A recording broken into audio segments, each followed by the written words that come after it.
And we are back for one more episode of The Horror Guys. Yay! I'm Brian. And I'm Kevin. And we're going to talk about some horror movies this week. We are. Do you have any important announcements to make before we get into the horror movies, though? Got a whole new series of books. Really? Yeah. Every week, or at least that's the plan. We'll see how that goes. Going to be offering a new free nonfiction book every week. There's a website to go with that. It's called hourlongpress.com. Very cool. Hour long because the books tend to be read in about an hour. About an hour or so. How long does it take to read them? Oh, about an hour long. Yeah, there you go. And if you go over to hourlongpress.com, there's a weekly newsletter, a lot like the horror bulletin that we already have. But this is just going to be an announcement for the new books that are out. We won't sell your name or spam you or anything. No, none of that stuff. It's just one email a month, and it's going to be about a free book you can have. Did I say free? Yes. All of these books are free if you're on the email list. You get emailed. There's a link there. You can click on them. They'll be free for a limited time, 4 or 5 days. But if you're on the list, you'll be notified them in plenty of time to get them. And they're free with a capital F and a capital R and a couple of E's. Woo! Free. Yay! Now, this series is going to be generally all kinds of different nonfiction things, not just horror-related things. But I will tell you right now, the first 6 or 10, I'm not completely decided yet, will all be about the iconic legends of horror. Start with what you know. That's right. The very first one is Vincent Price, the biography, which is available absolutely free right now from Amazon.com. And this is the story of a poor, destitute young boy that started out from nothing and worked his way to the... No? Vincent Price was about the luckiest horror actor in the group. He was born to a rich family. He had Mr. Silver Spoons. Yeah, his path was... Not a spike. It was more of a level, started out at good, the top and kept stayed going there. good. Yeah. But it's very interesting. There's a lot of stuff that happened to him and a lot of interests that he had that you might not be aware of. And, you hear about Bela Lugosi being an immigrant and Boris Karloff being in 80 films before anybody had heard of him. But Vincent Price, he started out on a hit Broadway play, and then he started in a movie. He started from the top and went up. Then. But you can read the whole story. If you go to hourlongpress.com, there's a link there to pick it up on Amazon for free. No tricks, just a limited time. Get it where you can. Yeah. And that's all we got to say about that. But we did see some ghostly movies this week. Oh, we have to talk about movies, too? It's still Ghost Month. Yep. We're finishing up with... February is over, Ghosts. And that ends Ghost Month. But we've got to wrap this up. And we got a special mention that's a werewolf thing, but yeah. Well, okay, it's a bonus. Yeah. All right. Well, just to squeeze in as many ghost movies as we can, we didn't do a short this week. That's okay. Yeah. So it's going to be a long podcast. What ghost movies do we have this week? Oh, we got The Others from 2001, Grave Encounters from 2011. And 2014's The Canal, and Paranormal Activity: Next of Kin, the last, final nail in the coffin. Well, whether it will be the final, it's the most recent.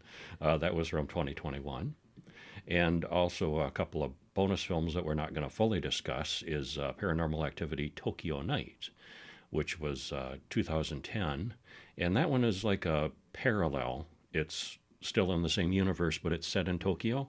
Doesn't involve any of the previous people at all.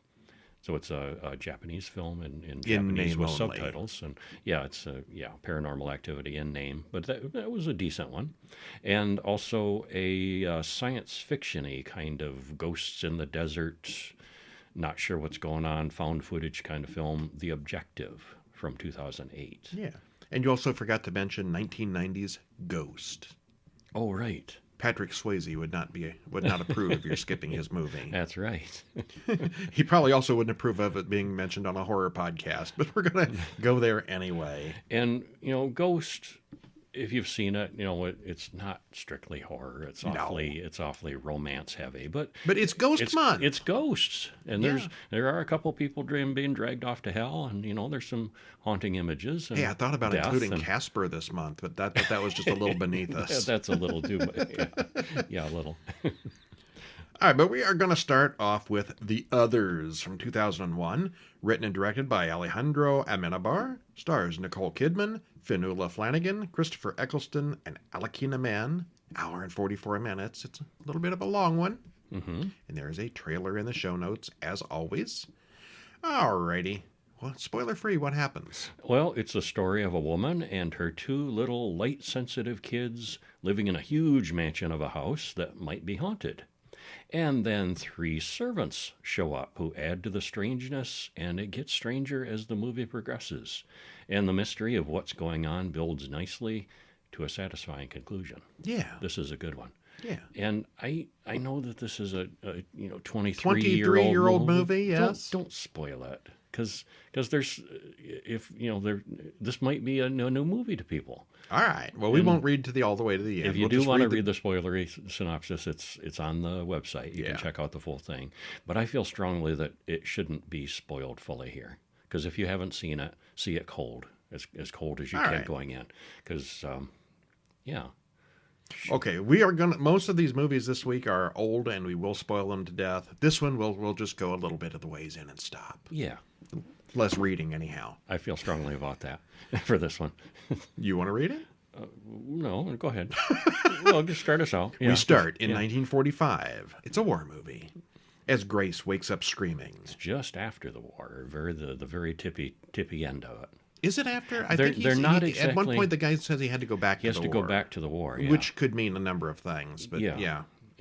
It's a little unclear. Okay. And she does mention at one point, and I think maybe we have this, never mind. The Germans keep knocking out the power, so they gave up. And just, that's why the mansion has no power. Yeah. Yeah. Well, okay, so she's there, and suddenly 3 old people come to the door, and they say they're responding to Grace's ad for needing servants. Yeah, there's a little bit of getting to know her and the kids first. A little bit. Yeah. Not much. Oh, actually, no, we don't see the kids before with the servants, do we? No, I think the servants are right there. That is pretty much she brings them in and draws the curtains and emphasizes how they're light sensitive and, can't we'll be get exposed. to that. Yeah. They are Mr. Tuttle, Mrs. Mills, and Lydia, a mute. The previous servants just sort of vanished last week with no notice. They all just walked off the job. Grace explains that it's just her and the kids, as her husband is off to war. Grace says that she has migraines, so they don't have radio, TV, or even electricity in the house. She likes her silence. Well, the Germans kept knocking out the power, so they just learned to do without. And I don't know that they specifically tell us, but this is in occupied France. Uh-huh. So yeah, the Germans have been attacking. I'm like, she's British. They never did that. Okay, they're in France. Yeah, but they're not in England. Yeah. Uh-huh. She also mentions that it's usually kept dark in the house, and Grace has the women all close all the curtains and then shows them to the children. Anne and Nicholas are the kids, and they're allergic to sunlight. Well, that's pretty suspect right there, isn't it? They're little vampires or something. A little bit, yeah. Grace confronts Mrs. Mills. The mailman didn't pick up her letter last week for servants, so why are Mills and the others here? Well, they say it was just lucky timing. They used to all work here a few years ago, and just thought they'd stop by and ask. When it's time for school, Grace shows us that she's a very strict mother and teacher. Yeah, homeschooling. Yeah. Well, they can't go out in the sunlight. Right. What choice have they got? Exactly, yeah. Grace hears a child crying, but it's not one of hers. Anne says it's that boy, Victor. He doesn't like this house, but he has to live here. Grace chews out the servants about leaving the doors open. Where'd that kid come from? So there's ghostly stuff happening. Yeah. Could there be a ghost in the house? Anne says no. Ghosts aren't like that. Ghosts wear a white sheet and only come out at night. Anne uses Victor as a way to tease Nicholas, who's afraid of just about everything. Uh-huh. Nicholas hears Anne arguing with Victor, who does have a voice. She hears him too. Or, that one scene, though, I thought kind of left that up in the air because the little girl had her back to him. Mm-hmm. She could have been messing with him. Oh, yeah. Doing 2 voices. Yeah. She's having a conversation, and it sounds like 2 voices, but is it we really? We don't see anything. Yeah, we don't see anything, and it could be her faking it. Yeah. Grace and Anne argue about there being someone in her room and her lying about it. Well, Grace complains that the local priest just never comes by anymore.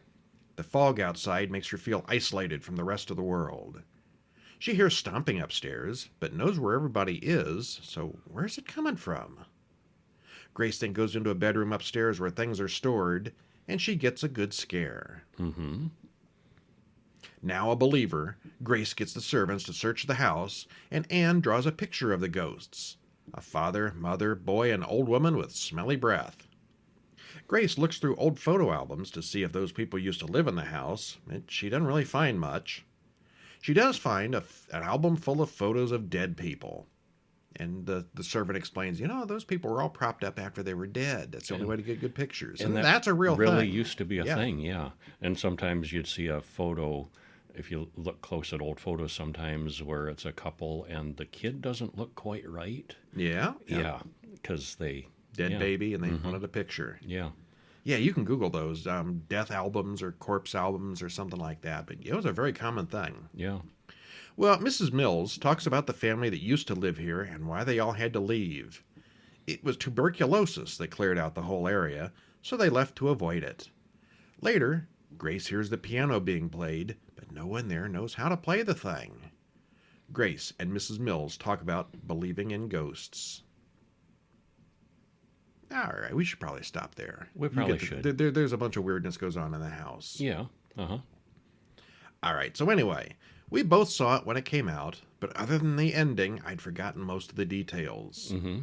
On the second viewing, it was a little more clear what to watch for. It's all very mysterious and strange, and the characters reflect that, but everything does make perfect sense in the end. Yeah, very good cast. Yeah, I can't say much more about it without spoiling this. So good cast, good script, liked everything about it. But then afterwards we talked about it. This is one of those stories that we talked about for like 3 days after watching it. And you don't want to think too hard about what's really going on here, because it doesn't really all work out. Yeah, you have to be a little forgiving. But it's very good. Very all right. Very it's hard to say more without spoiling it, but it's a good one. Very much worth seeing. Yeah. All right. Well, Grave Encounters is up next. Which was from 2011. I've heard very mixed things about this online. Some people just say it's the best found footage ever, and other people say it's garbage. Mm-hmm. I thought it was all right. I liked it. I thought it was quite good. Yeah. Found footage was one of my least favorite genres. Oh, I've always enjoyed that. Yeah. Blair Witch started me out on that. Blair Witch was fine. And I've always been very fond of it since then. The first Paranormal Activity was good. I liked this one. This I thought was pretty good. It was directed by the Vicious Brothers. Well, of course it was. Which is an awesome name.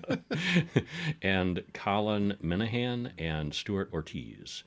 Written by Colin Minahan, Stuart Ortiz, and the Vicious Brothers. So they wrote and directed. I think the Vicious Brothers did most of the directing, and the other two guys wrote most of it. Stars Sean Rogerson, Juan Reidinger, and Ashley Grisco. Runtime's an hour and 32 minutes, and there's a trailer in the show notes. Yeah. Spoiler free. It was a pretty good found footage movie and pretty realistic. I mean, most of the found footage movies is people that are carrying cameras around, hobbyists and people that just bought a camera and they don't know what they're doing, and it's all very shaky cammy, and really, you're running from a monster and you got the camera still pointed at him. Who's going to do that? But this is a professional film crew doing a reality show, and I think it was much better done. I thought so, too. Yeah. But we know all right from the beginning that things are going to go badly for these folks, and it's entertaining to watch it get worse and worse for them. And we both give it a thumbs up. Yeah, it's one of those where they spoil it at the beginning that, this is the footage we found, and they, this is the terrible things that happen to these people. Now watch our footage. Let's watch them all die. Yeah. Well, what happens? Well, we open on Jerry, who runs a production company for reality shows, and he talks about a new one called Grave Encounters, where paranormal investigators go to supposedly haunted places to investigate.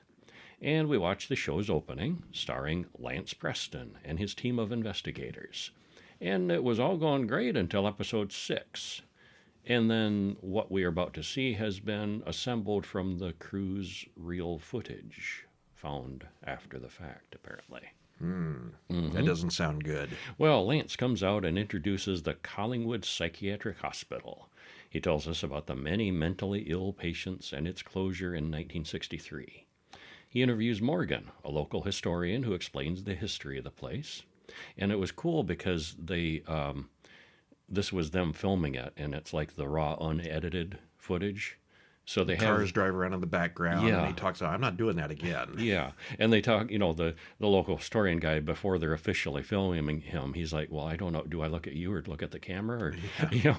And then the real footage starts, or what would have been the real footage. And I thought one of the little details was when they're interviewing these non-professional, they're like, Yeah, you could and tell then, the difference. yeah, Yeah, these people have never been in front of a camera before, and they sound like it. yeah, yeah. They I'm really, sure it was part of the act. I'm sure they're yeah. all really actors, but Yeah, they acted like did a nice job non-actors. with it. Yeah. Dr. Arthur Friedkin was the doctor in charge, and he did a lot of experimental brain surgery and lobotomies. 6 patients broke out of the room and killed him. That pretty much ended the business. Sounds like a horror story right there. Yeah. Well, they go inside and talk to Kenny, the old caretaker. Kenny shows them a room where a patient spent years writing on the walls. There are demons in the walls, says the writing, along with a lot of other things. It's like crazy walls. Well, the various buildings of the campus are connected with underground service tunnels. Lance pays the gardener to make up a story about seeing ghosts. So much for reality TV. Yeah. Houston Gray, a psychic medium, comes to participate in the show. He's a fake, too.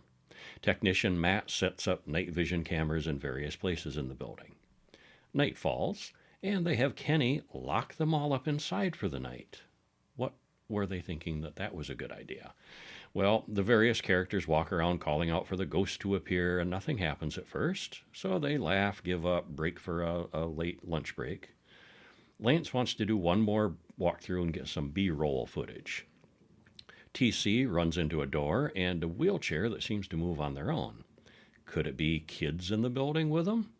Sasha wonders if it could be something real, and she's soon convinced. And most of the crew want to bug out immediately, but they can't leave because the door is locked. Well, Matt goes off alone to pick up the static cams, and he doesn't come back. So the others go looking for him. Something pushes TC down the steps. They all call Kenny to let them out early, but Lance can't get a signal. None of them can. They did earlier. Yeah.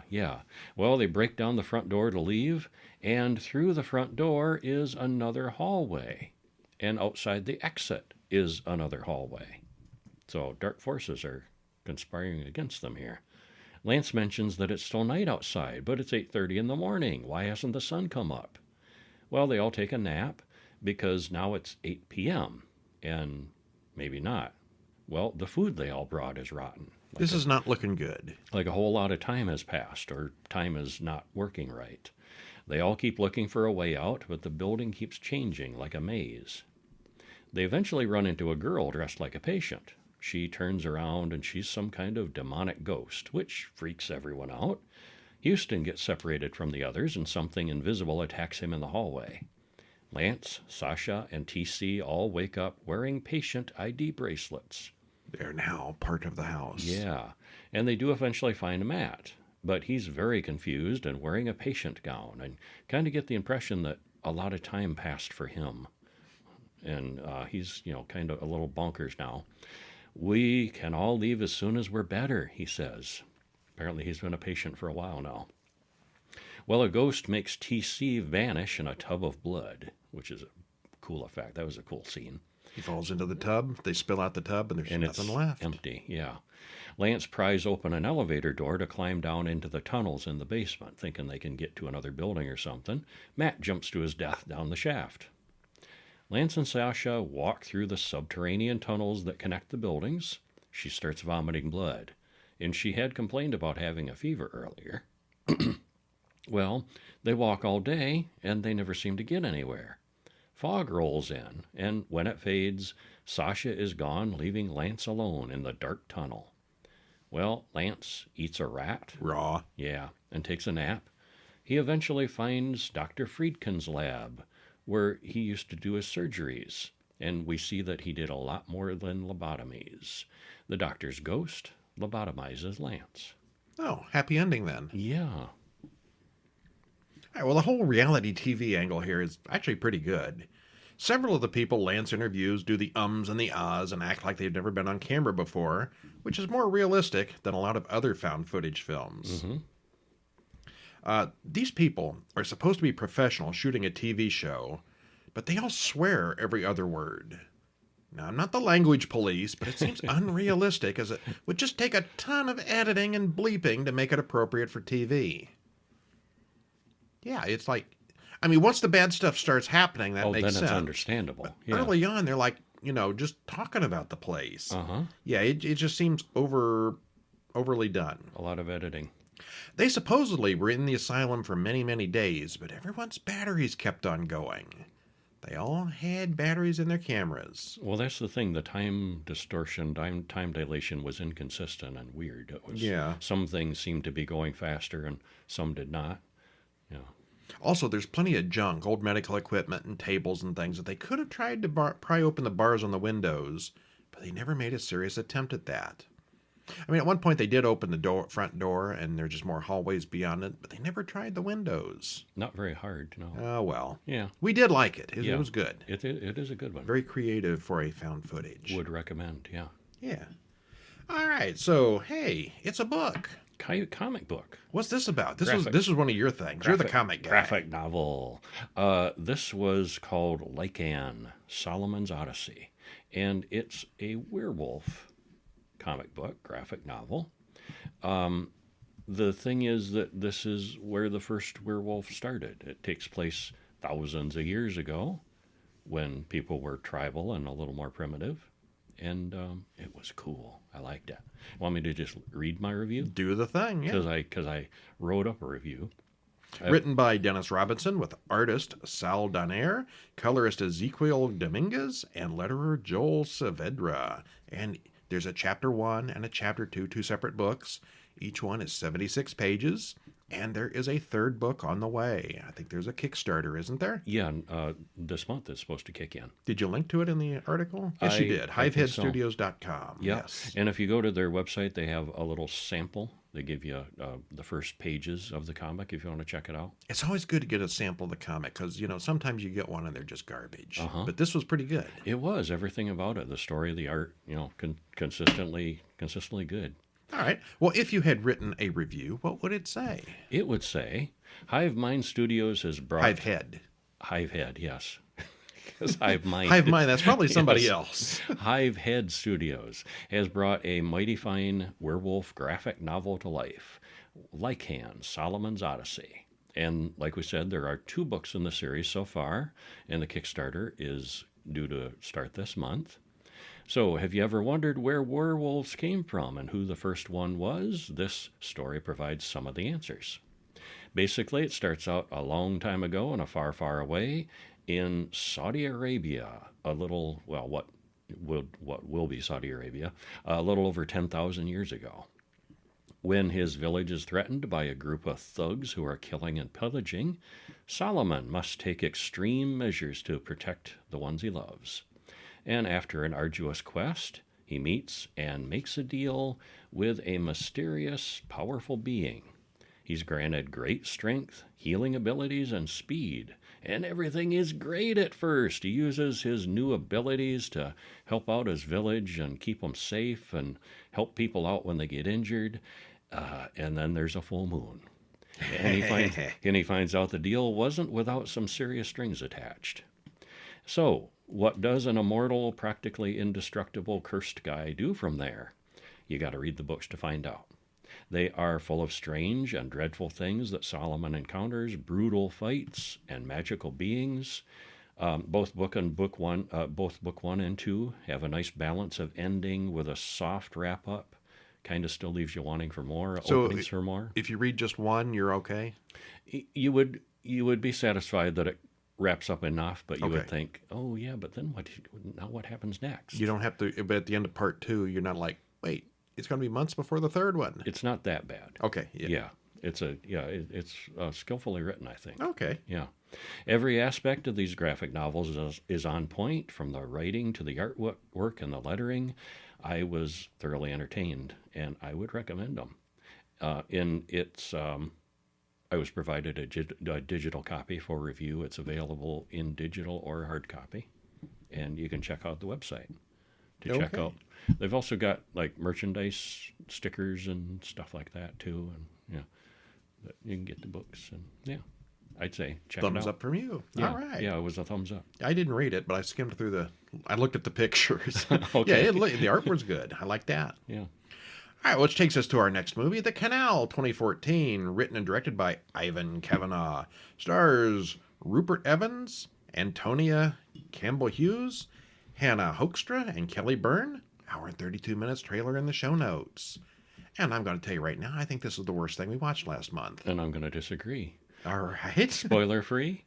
Film archivist finds footage from a murder over 100 years ago that leads him to learn of terrible events that happened to the house he's living in. Things build in what some might call a tense psychological horror thriller, and what others might call something to endure. Tedium. The horror guys are really split opinion on this one. Yes, we very much are. Yeah, I enjoyed it quite a bit. Reading the outline of this, it probably would be a fine story on paper. I did not care for the actor. I did not care for the acting. I did not care for a whole lot of things in this one. Oh, see, I liked the actor. I liked Rupert Evans. I thought he was good, and I thought the whole build and the suspense and mystery around it, I liked it quite a bit. Not like top 10 movies of all time, but up there 7, 8, thoroughly enjoyable. Yeah. Oh, I was eagerly looking forward to the end of this. And Brian did not enjoy it like I did. So you folks will have to watch it yourselves and see what you think. Are you Team Brian or Team Kevin? David addresses a theater full of children. Who wants to see ghosts? He and Claire are with the National Archives, and they're going to show the kids some old films. Okay, it was a trick. It's not really ghosts. It's just old films of people who are probably all dead now. Well, that's kind of misleading, isn't it? A little bit. Oh, well. But the kids are, Later, David and his wife, Alice, talk to a realtor and go in to look at a house. He spots a manhole in the backyard. What was the movie we saw a couple weeks ago? The Tank? Uh-huh. I'm picturing something crawling out of that manhole. I was too, yeah. Well, she loves the house, and we fast forward to 5 years later. Their young son, Billy, talks about being afraid of the dark and of the monsters that might be in the dark. All right. Well, the next morning, David and Billy walk to school, past a nasty-looking old restroom and a canal. At work, David watches old 1902 crime scene videos that turn out to be from his own house. Yeah, he's that's a shock. That looks familiar. Oh, crap, that's where I live now. A man there killed his wife in their bedroom. Zoinks. Nobody told him about this. No. David and Alice then go to a party for her work colleagues, and he watches her talking to Alex, a coworker, and the two seem close. Yeah, too close. At work, it's clear that Claire likes David, but he's oblivious. He watches more crime videos and sees a body being pulled out of the canal after the 1902 murder. Then he dreams of himself as the killer. The next night, David follows Alice as she secretly meets up with Alex. She is having an affair. On the way home, he runs into someone strange. The master wants her. Give her to him. And then he dreams of killing Alice. He then passes out in that nasty restroom after vomiting everywhere. That's the worst restroom ever. Had he been doing drugs? No. Drinking heavily? No. Why did he pass out? This just never made any sense to me. Because he's just weird and he does dumb things. Nerves. Yeah. The next morning, David talks to Detective McNamara to report Alice missing. There's a big old search party as the police look for her, and McNamara, that's a hard name to say. McNamara still finds out about Alex, but David pretends not to have known about the affair. Alex has an alibi for when Alice went missing. McNamara says it's always the husband, every time. Mm-hmm. They soon find Alice's body in the canal. There's no evidence of foul play, and the coroner says she probably fell into the canal and drowned accidentally. Alice's mother says Alex has been so devastated by Alice's death that he's checked himself into a hospital. This is the affair partner. Yeah, this is at the funeral, and She seems shocked that David doesn't care that Alex is upset. yeah, and I like, My dead wife was having an affair with this guy, and he's real upset now. Oh my goodness! oh, I feel bad for him. Yeah, why? Why would he? And she just, she's kind of upset that he's not. She's upset that he's not upset. Yeah. David tells Claire about his weird experiences the night that Alice died. That strange man from the restroom must have killed Alice, right? Right? Right. David researches those 1902 murders where a man killed his cheating wife and then killed himself in the canal. Okay, then. Mm-hmm. He looks at old photos concerning many different murders. Many murders happened in and around the house and around the canal, and yeah, that's a hot area. Well, he seems obsessed with all of this and starts hearing things behind his walls. He pokes a hole in his wall, looking for what's making the noise. He then checks out that manhole in the backyard, and he sends Billy away with the nanny, Sophie, for a few days. He's getting a little crazy. Uh-huh. Yeah. Later, he confides in Claire that he thinks there are ghosts in the house. David does a Zoom call with Billy and sees a ghost standing behind him in the hotel room. David then runs across town to get there, but Billy's fine when he arrives. There's nothing there. Mm-hmm. They all come back to the house, and Sophie is very confused and warns that she's probably going to quit. She thinks David is nuts. He tells her that if she leaves, she won't be safe. He then locks her and Billy in the closet for protection, or maybe just because he's loony. When he does let them out, Sophie quits. Yeah, that's pretty much Didn't the see last that straw for coming. her. Yeah, she put up with a lot. David thinks he sees a woman standing next to the canal and tries to film her. He takes the film to Claire to develop, and she suggests that he may want to go talk to a professional. That night, David and Billy spread flour all over the floor to pick up footprints. They've seen too many Paranormal Activity movies. Yeah, they have. In the morning, McNamara is there in David's room. They found Alex's hammer in the canal, but it has David's fingerprints on it. Uh-oh. David tells the detective about the ghost from 1902. McNamara laughs and asks the government to take Billy away. They decide to wait for a psychiatrist's opinion, but David refuses to see one. He then goes down into the manhole one night and wanders through the tunnels, which lead out to the canal. He thinks that 1902 guy would kill babies and throw them in the canal. All right, this just keeps escalating. Yeah, it does. Claire brings him that developed film and wants to know whether or not David killed Alice, but he won't say that he didn't. They watch the film, and now she sees the ghost woman too. The ghost then crawls out of the projector and drags Claire inside the film. Through the wall. There's a hole in the wall there, too. She breaks out of the screen. Yeah, it's very cool. Like The Ring. Yeah, sorta. it reminded me of that. Yeah. McNamara is waiting outside, where David only says, "I didn't do it. Wasn't me." Yeah, sure. David and Billy run through the sewers under the house. David then does remember killing Claire himself. He also remembers killing Alice. Down in the sewer, he watches a demonic version of Alice giving birth to a baby. He and Billy then fall into the canal, but he releases Billy when the ghost dragged David down to his death. Billy and Grandma later on stop at the house to pick up Billy's toys before they clear out the rest of the house's stuff. Billy then hears David's voice talking to him from a crack in the wall. "Do you want to stay with us forever?" So on the way home, little Billy opens up the car door, jumps out to his death. Okay then. Yeah, just a happy ending in this, isn't there? And the realtor gets a glimpse of Billy upstairs before he closes the door. Happy ending? Happy ending. Well, it starts out as one of those is he crazy or is it real kind of stories, but it's clear that David's not quite right in the head from the beginning. He's just out of it from the get-go. And this is what I didn't like. Oh. There was that movie last year with that painter who goes crazy as the movie, but he was like a crackhead from the beginning. He was already weird. Oh, he wasn't a crackhead, but he was weird. He looked like it. This guy, he just looks dazed, confused, and half crazy in the beginning. So, yeah, he probably is just crazy. No, that just made him susceptible. Yeah. Or did it?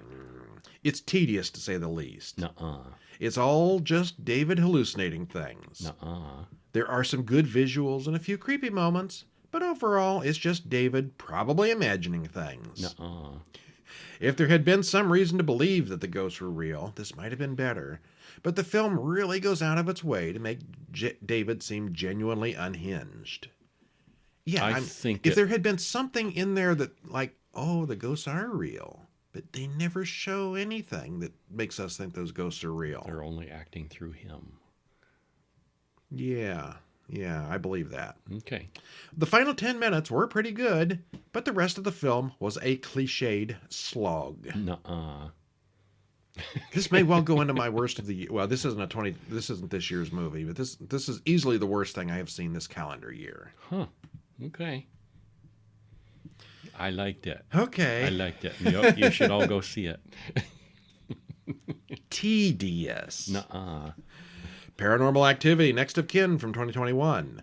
Okay, before we get into this one, over at horrorbulletin.com, where we do our bonus things, we also do 2010 Paranormal Activity Tokyo Night, which happened in 2010, so that was long before this one. Well, but it's kind of a side quest. And this was almost, that one and this one made me think they were trying to make the series more of an anthology. It's the Halloween 3 of Paranormal Activity. What they tried to do or had in mind with Halloween 3, where it was going to be Halloween themed, different. There is a quick link, I think a video or a website or something that ties us to the other ones. Barely. But it's completely unrelated. And the Tokyo Nights, I think there's a quick reference that barely ties it to the others. Yeah, it's like both of these movies put in one 20-second scene to connect them. They could totally be standalone movies of their own. Now, the Tokyo one, it's got the found footage, it's got the cameras and security stuff. It looks like a Paranormal Activity film. This one a lot This less. is unrelated entirely. This could be called almost anything else. There's a lot of found footage, but there's also plenty of footage that's not found. That's whatever you call it, standard camera footage. There's some camera stuff, standard the cameras movie. are not the focus. Right, not as much. Actually, I kind of liked it, but I thought it was really weird that it was fit in this series because it's not a Paranormal Activity film. I think it's the really director not. thought that too. He wasn't pleased with the final product. And overall, if they called it about anything else, I would give it a much higher rating. Directed by William Eubank, written by Christopher Landon and Oren Peli. Stars Emily Bader, Roland Buck III, Dan Lippert, and J. Ayers Brown. Hour and 38 minutes. Spoiler free. what happens? This was so unconnected to the other Paranormal Activity movies that it could have been a completely standalone movie. We already said that. Yeah. It's still some found footage, some, with lots of things happening in the dark. It's not too bad as we figure out more and more of what's going on as things get worse and worse. It's actually more entertaining than some of the previous sequels that were directly connected to the first movie. Definitely. I would definitely call this better than 3 and 4. And Yeah, so would I. what was that other? Oh, the Ghost Dimension. Yeah. Which is clearly the worst of the bunch. Yeah, I thought so. Yeah. Okay, so yeah, I would recommend this, just not necessarily for major fans of the Paranormal Activity. Here's a little spoiler. He's not even a ghost. Well, what happens? Actually, technically, the Paranormal Activity movies were a demon. That wasn't really a ghost either. This is a little more demonic than the other ones, though. Yes, it is. is. Less ghostly, Clearly, more demon-y. Clearly more demonic, yeah. Margot is waiting to meet her first biological relative, Samuel. She got Chris there recording everything for a documentary. And they talk about him leaving the community. Samuel and his family are Amish, and he's out on his break. They call it something else. But No, they say Amish. Yeah, no, a break. There's there's an Amish term. When they hit a it. certain age, they go out to the real world for a few months and get drunk and have sex. Experience the real world and come back if they want to, or not. Well, she has footage of her mother abandoning her at a hospital, and that's about all she's got. And she traced it back and figured out that her mom was from this Amish family, so she wants to meet her folks. Margot, Chris, and Dale, they all fly out to Amish country with Samuel and drive past horses and buggies through farm territory as it snows heavily. There's no phone service, so they couldn't phone ahead and tell her family that she's coming. Wait, the Amish don't have cell phone service? They don't, or landlines, yeah. This doesn't go over so well at first, and they all wind up at a hotel for the night. Yeah, he's like, you didn't tell us you were coming. Get the hell out. Yeah, yeah. Well, they wait in the car, and Samuel goes and approaches the patriarch, and you can see the conversation through the car windows, and it goes poorly. So they end up at a hotel. But that night, the family relents, and they all go back to the isolated farmhouse where Samuel and Margot's family live. Old Jacob says they can stay there for a few days. At 2 a.m., they spot a bunch of people walking out into the forest. And this is where you figure out it's some kind of cult. Yeah, immediately. That's what I thought. Yeah. In the morning, the newcomers aren't sure how to act around the Amish, but Samuel tells them to avoid the woods. There are bears there. And he shows them around the farm. And we get to see some of the Amish folks at work doing blacksmithing and farming. And Margot gets to experience the pigs. Which is kind of a funny scene. Well, no one wants to really talk about Margot's mother, who got pregnant by an outsider. And for the most part, it's all very quaint and peaceful and, seems very idyllic. It seems very Amish. Yeah, yeah. And no one has a phone to distract them or electricity or really any modern conveniences.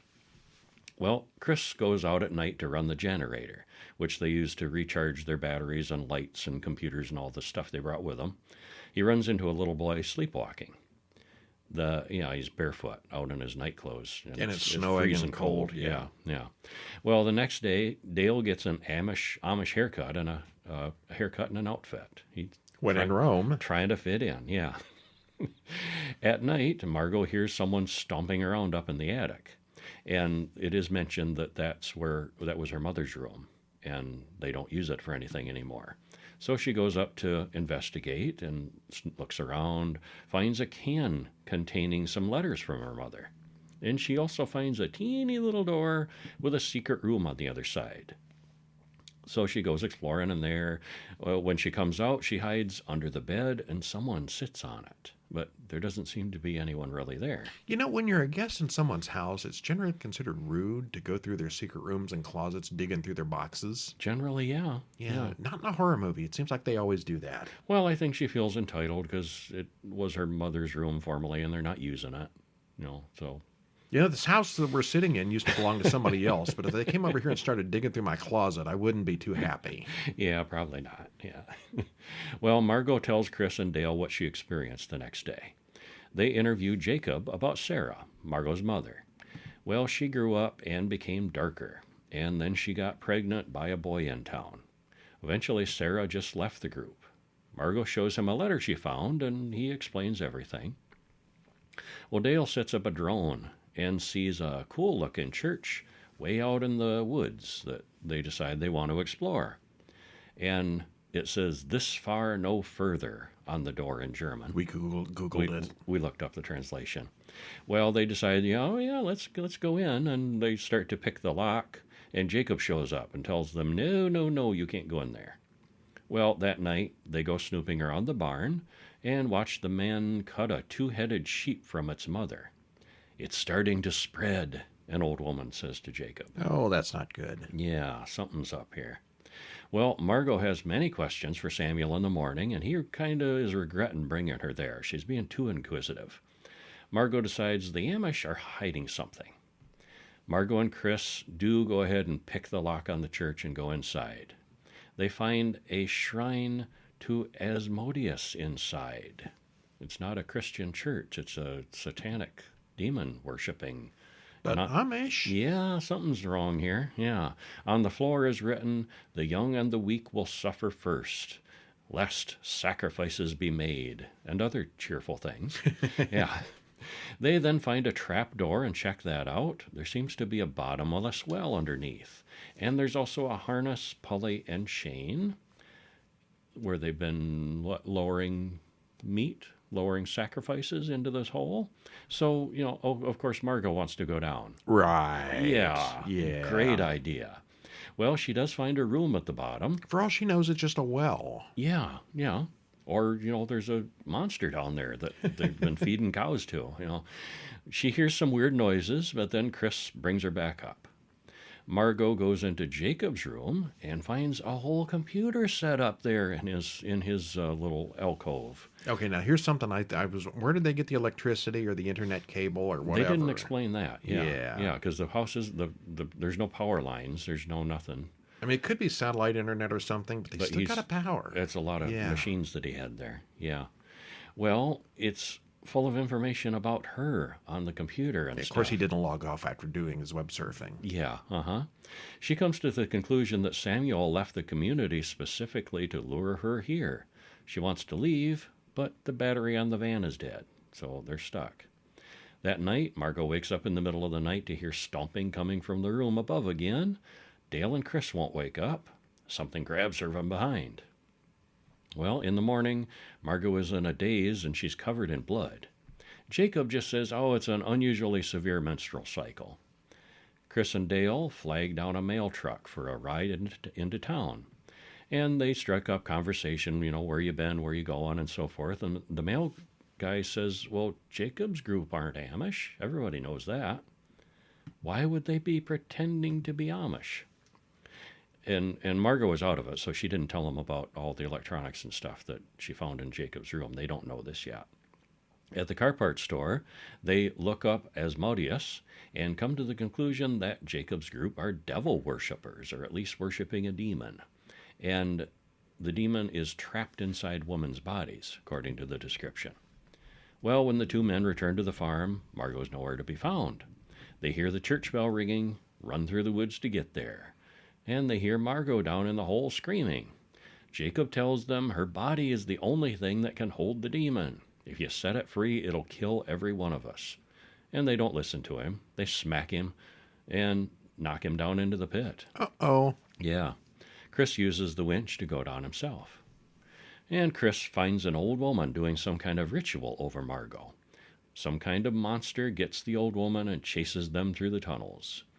Dale pulls Margot back up the chute, and then it's Chris's turn, and the monster starts crawling up behind him. So the three men, the three of them, the 2 men, 1 woman, run out through the snowstorm. The creature kills Dale. Chris and Margot hide in the barn, and there's a great deal of hide and seek as the creature chases them. And of course, they're in this barn being chased by the monster, playing hide and seek, and the cameraman's still carrying his camera around, focusing on, Yeah. He's dedicated. Yeah. It eventually kills Chris as well. Margot calls the creature Sarah. Yes, that's what's left of her mother. And you get a moment where it looks like it might recognize her and realize who she is. And but then she comes after Margot again. So Margot kicks it through a hole in the floor, where it lands on equipment that kills it dead. And Chris isn't dead yet. He's just wounded. So they run to the van, and then they remember that Dale has the keys. So they go back out to Dale's body, and there is mayhem going on the farm as Asmodeus does in fact kill them all as promised. He told you so. Yeah, he's busted loose now because they killed Sarah, was apparently the host body, and now it's free. Yeah. Well, everyone is going crazy, killing themselves and each other. They get the keys and go back to the van, running over several maniacal people on the way to the road. And the police arrive at the farm sometime later, find a bunch of bodies. They find Samuel, who makes the cops shoot each other with his mind control. Apparently, Asmodeus found a new host body. Yes. Yeah. Samuel then takes the police car and drives away. All right. That was pretty good. Yeah, it was. Yeah. It was filmed during COVID, as everyone's wearing masks and talking about getting tested, at least until they get to the Amish country. Huh. I guess COVID didn't affect the Amish much. They don't get out much. Yeah, no, they don't. Yeah. Do they really sell Amish-style dresses at Walmart? She said she bought it at Walmart, and I bet they do in those areas. I was just going to say, yeah, because Margot asked her, oh, did you make that yourself? And the girl's like, I bought it at Walmart. But, that would make perfect sense in an area where there's tons of Amish. They shop. Yeah, they're allowed to buy things at the store. Stuff, Yeah, that would make perfect sense. I bet they do. Well, many horror films require a suspension of disbelief, but this one kind of takes the cake. You go into a prohibited church, push the altar out of the way, then lower yourself into a dark, bottomless pit using ancient pulleys and rope. What could go wrong? Yeah, exactly. Even leaving the supernatural out of it, it looks super dangerous. Uh-huh. And really, this has nothing to do with the other Paranormal Activity films. There's no security camera shots, no subtle did it move or not kind of scenes. And other than just a very brief thing, there's no reference to previous films. It could have been named just about anything else. Asmodeus' Night at the Party. There you go. There you go. Uh-huh. And it might have been better if it had been named something else. People wouldn't be expecting the usual stuff. Mm-hmm. There actually aren't even ghosts here, since Asmodeus is some kind of demonic monster. It's not bad, but it's absolutely got nothing to do with the rest of the series. But I did like it. Yeah, I did too. Yeah, I thought it was worth watch. What's next? Ghost, which was a 1990, I guess you can consider it a classic now. Scary. No, not so much. There's a few chilling moments, but mostly it's not very scary. Directed by Jerry Zucker. Written by Bruce Joel Rubin. Stars Patrick Swayze, Demi Moore, Tony Goldwyn, and Whoopi Goldberg. 2 hours and 7 minutes. This is a long one. And it didn't seem long, I didn't think. Even seeing it again. It's very well paced. Yeah, they do a nice job with it. Everything about it's nice. The script, the cast, There's a trailer in the show notes. There is. Yeah. Spoiler free. Spoiler free, I'll tell you. Well, this was definitely more of a romance and drama. With some comedy. Yeah, for sure. But it's got plenty of ghosts and some grim, disturbing moments. But mostly it is a bittersweet romance. It was an award winner at the time, and it still holds up pretty well today. It's long, but very entertaining. Got a great script and cast. We still liked it. Yeah, I was surprised at how good it still was. The special effects here and there, you can see what they're doing. They could do better now with special effects. Well, as the horror guys, we were looking for those black shadow monsters. Uh-huh. And they kind of looked... I thought they were really good at the time. That's about the only thing I really remembered of the story was how creepy those things were. And it was painted stuff on the scenery. It's not CGI. It looked cartoony. They were little cartoony, yeah. Yeah, a little bit, yeah. But, forgivable. The sounds are still creepy, but the visuals are, It's forgivable because it's such a good movie. Why don't you spoil it? Well, we open on Sam, Molly, and Carl breaking out an old ceiling in their new place.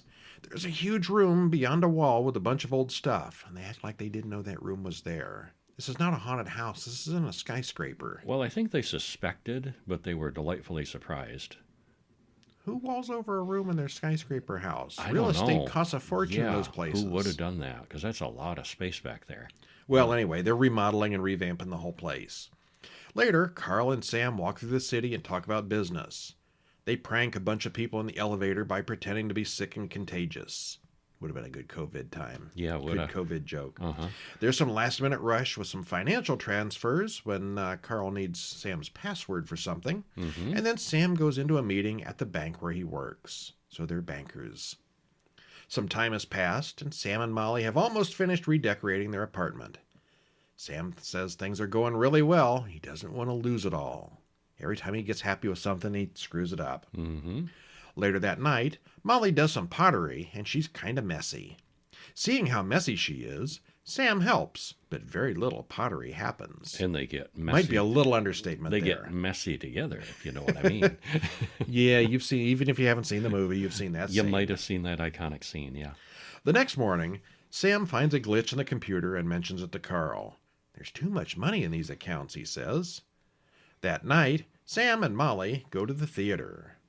On the way home, while they talk about getting married, a robber jumps out to mug them.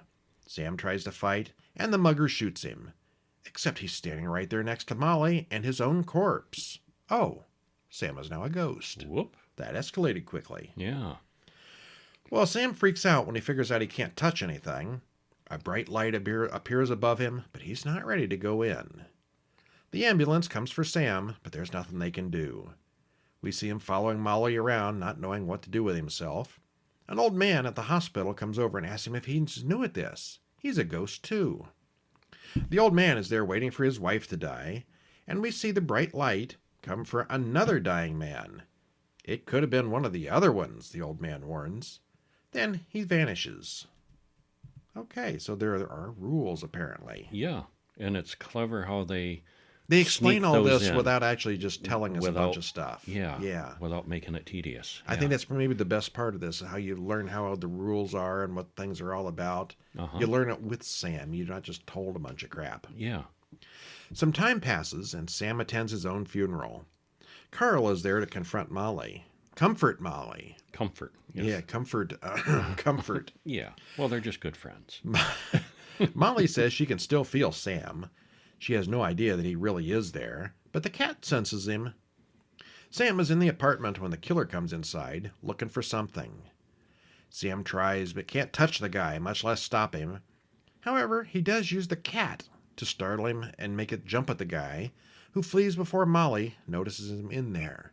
Mm-hmm. So he scares the cat, and the cat jumps and attacks the robber. Yeah. Good shot. Sam follows the bad guy when he leaves the subway. On the train, he encounters another ghost, and this guy is a little crazily territorial about his train. He learns that the killer's name is Willie Lopez, and that Willie is working for someone. And he does notice that when the train guy is screaming at him, that He punches out a window. he puts his head through a window. Yeah. So he can touch stuff. Huh. Yeah. Well, Sam goes to see a psychic, Oda Mae Brown. Her whole operation is just a scam, and Sam says so much. Says that. Turns out, Oda Mae actually can hear Sam somehow, so she's not a complete fraud. There are some comic hijinks as Sam terrifies the woman and pesters her until she agrees to help. Sam wants Oda Mae to call Molly and warn her about Willie. Oda Mae then does contact Molly, who's very skeptical, and Sam and Molly have a conversation relayed through the psychic. He gives her Willie's address and says it was all a setup. He was murdered, not just a random robbery. Oda Mae doesn't want to be involved in all that and storms out. And Molly is kind of sort of convinced. Molly tells Carl the whole story, and he thinks it's all some kind of scam. To calm her down, Carl agrees to go to Willie's place to check it out. Sam, of course, follows along. Sam is shocked to learn that Carl is the guy who hired Willie. Oopsie. He was just supposed to steal Sam's wallet, not actually kill him, but things got out of hand. Carl needs the passwords and codes that are in Sam's little address book to unlock millions of dollars. So he's been embezzling. Yeah. Carl's in deep trouble with the bad guys who are going to kill him if he doesn't come through with the money. Elsewhere, Molly talks to the police about Willie Lopez, but the detective looks up all the charges against Oda Mae, a well-known con artist, instead. And puts the doubts back in Molly. Meanwhile, Carl gets the codes from Molly's shoebox, and they work just fine. He's got what he needed. His contact then tells him to merge all the little accounts into one big one for a final transfer soon. Sam manages to overhear what's going on and sees the fake name that Carl is putting all the money under. Carl comes to see Molly to apologize for not believing about the crazy psychic. Carl says he feels so bad about Sam's death and he's having trouble adjusting. Maybe Molly could comfort him just a little. Oh, how sweet. Maybe they could make some pots together. Just as the two are about to get it on, Sam manages to physically knock over a picture frame. Whoa, how'd he do that? He doesn't know how he did that. But he goes back. He remembers the ghost on the train. Yeah, and he goes back to the subway to find that guy. And the angry ghost causes all kinds of disturbances as he tries to fight Sam, but Sam is very persistent. Eventually, the guy gives up and shows Sam how to move things with his mind alone. Sam isn't very good at it, but he'll improve. Yep, he's got the gift now. Sam returns to Oda Mae, who now has the real ghosts lined up out the door to talk to her now that she can hear them all. How'd the other ghosts know to go to her? I don't know. Hey, ghosts, I hear you now. Yeah. An annoyed ghost jumps inside Oda Mae, possessing her, which she isn't having, and forces him right back out. Afterward, the ghost is almost too exhausted to move. The others laugh about how possessing a person wipes them out for a while. Oda Mae then throws out everyone except Sam, but right then Willie comes in to shoot her, but Sam warns her just in time. When the bullets start flying, Oda Mae is more than willing to help Sam with his plan. Uh-huh. It got real. Yeah. Oda Mae and Sam go to the bank and do some account things. Yeah, they have Oda Mae. He has Oda Mae tap into her con artist skills here. Makes some fake ID. So all she did was go in and say, I need to fill out a signature card for this account because so-and-so upstairs said to come in and sign a paper. Mm-hmm. And then she checks out $4 million. Well, Sam. I suspect there's more to it than that. Sam knew exactly how to make it work. He guided her He through knew the the process. account number. And she had the ID. She. Where'd that ID come from? She forged it. She's a con artist. All right. She made the ID of this person. I call a little bit of shenanigans there. It wouldn't be that easy. A little shenanigans, but I thought it was believable because Sam knew who to talk to and who to, and guided her through, what to say. And, okay, so she withdraws anyway, all of Carl's stolen money. And it's a little bit of comedic action too, because he's whispering to her and she's talking to the real people. What? And what are you talking about? What? Why would I do that? that? What? Yeah. So they think she's a little crazy. On the way out of the bank, though, Molly spots Oda Mae. When Carl goes to check his money laundering account, the balance is 0 and the account is closed. Aha, foiled again. Sam has Oda Mae endorse the check and donate it to some nuns. So they don't have the money either now. Later, Sam watches Carl battle the computer, but there's nothing he can do to get that money back. Sam, who's standing right there, types murderer on the computer. Carl knows it's Sam and goes to see Molly, who mentioned seeing Oda Mae at the bank today. And Carl knows. Yeah. Give me the money or I'll kill Molly, Carl threatens. Okay. Now everybody knows that Sam is a ghost. Sam warns Oda Mae that killers are coming for her, and they hide before Carl and Willie show up shooting. Sam uses his new ability to move things to terrorize Willie, who runs outside and is hit by a car. See, I remember this happening much earlier in the film. Nope, later. Hit so hard it knocked the soul right out of his body. It sure did, just like his own did. Yeah, and then Willie's standing there not realizing he's dead at first. Yeah. This time, though, instead of the white light, black shadow monsters grab Willie and drag him to hell. Right out of the shadows. Yeah. They're nasty. Oda Mae goes trying to talk to Molly again and convinces her that she's for real one more time. Sam uses a penny to prove to Molly that he's real too. And I guess that would do it. You couldn't explain how that penny's moving around.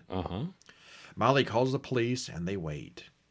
Sam and Molly still can't touch, so Oda Mae says it's okay if Sam possesses her to use her body. Oda Mae Sam takes Molly's hand and they can touch one last time. Just don't open your eyes or it looks like you're kissing Whoopi Goldberg. Then Carl bangs on the door and breaks things up. Molly and Oda Mae go out the fire escape and Carl chases them. Sam is too weak from possessing Oda Mae to do anything, so he follows along somewhere behind them helplessly. Carl chases them through the under construction areas of the building, and the three end up fighting because Carl wants his money back. Yes, he does. They don't have it, though, but he doesn't know that. Sam arrives on the scene, but Carl takes Molly hostage. Strength returned, Sam beats the crap out of Carl, but Carl accidentally gets impaled by some glass, and he dies. In any other movie, that would be a very, very lackluster ending.